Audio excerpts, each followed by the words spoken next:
Welcome. Today I'm going to compare quantitative and qualitative research methodologies through the lens of my own study on rural superintendent-school board relationship success.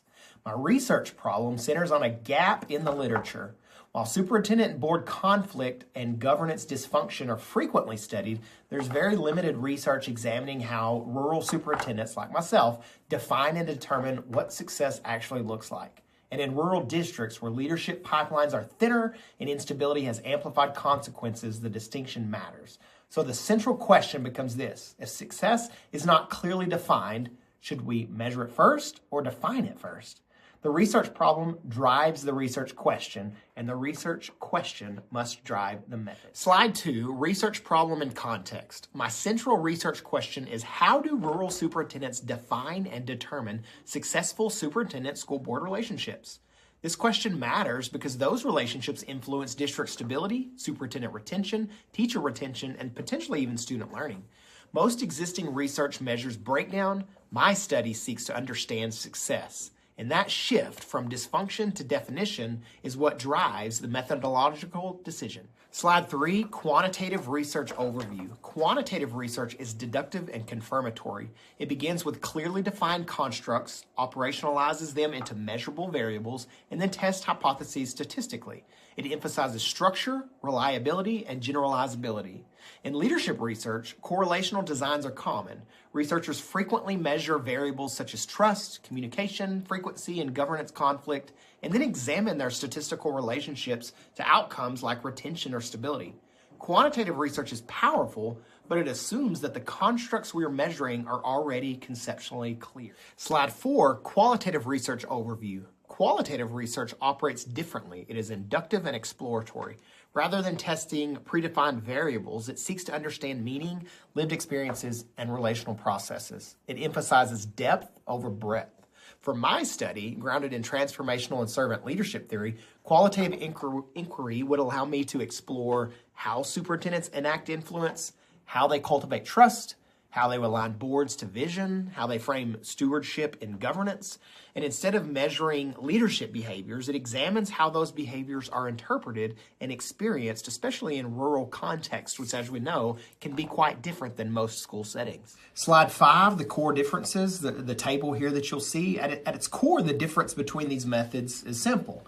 Quantitative research measures relationships. Qualitative research explores the meaning. Quantitative asks, to what extent do predefined variables relate? Qualitative asks, how do participants construct and interpret this phenomenon?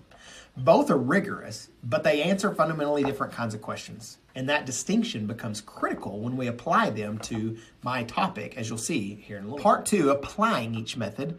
This slide, you'll see if I choose a quantitative, it's going to be a correlational study.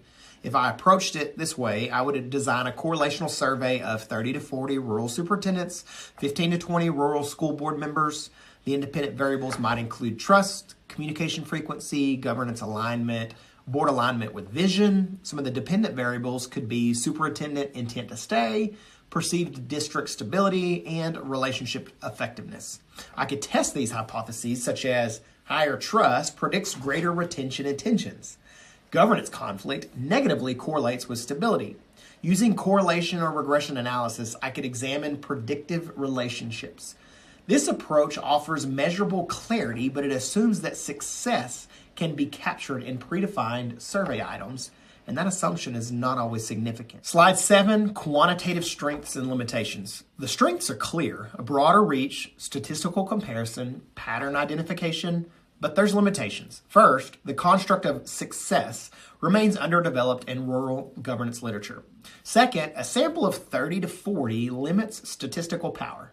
Third, correlation does not establish causation. Most importantly, this design measures relationships among variables, but it does not define what success actually means to rural superintendents. Slide 8, if qualitative, then I'm going to use grounded theory.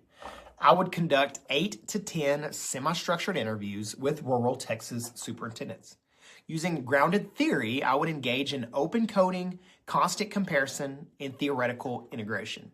Rather than imposing constructs, I would allow themes such as trust, vision alignment, and conflict navigation to emerge from participant narratives and not direct those narratives. This aligns directly with my research question because my question is not how strongly do variables correlate. My question is, how do rural superintendents define success? The outcome would be a conceptual framework grounded in lived experience, theoretical alignment, and justification. My study is framed by transformational and servant leadership theory. Transformational leadership emphasizes vision alignment and relational trust. Servant leadership emphasizes stewardship and service. A grounded theory design allows me to explore how these leadership principles are enacted in governance relationships. Additionally, as a sitting superintendent, interviewing superintendents rather than board members minimizes positionality tensions. Most importantly, my research aim is exploratory and construct building. Because the construct of rural superintendent board success is underdeveloped, grounded theory allows me to define first and measure later. This pilot study can become the foundation for future quantitative validation, potentially through a dissertation. As we wrap it up in the conclusion, both methodologies provide value. A quantitative design can measure relationships among trust, alignment, and retention outcomes. But without a clearly defined conceptual model, measurement risks oversimplification.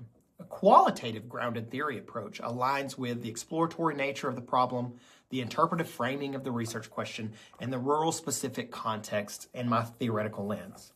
The research problem drives the question, and the question drives the method. And in this case, the method must allow rural superintendents to define success before we attempt to quantify it. I'm pretty excited to do this research both professionally as well as for my dissertation. I feel like it can help me as a superintendent, but it can also fill a gap, and I think it's a very important gap to fill to help the success of future superintendents, especially in rural schools in Texas.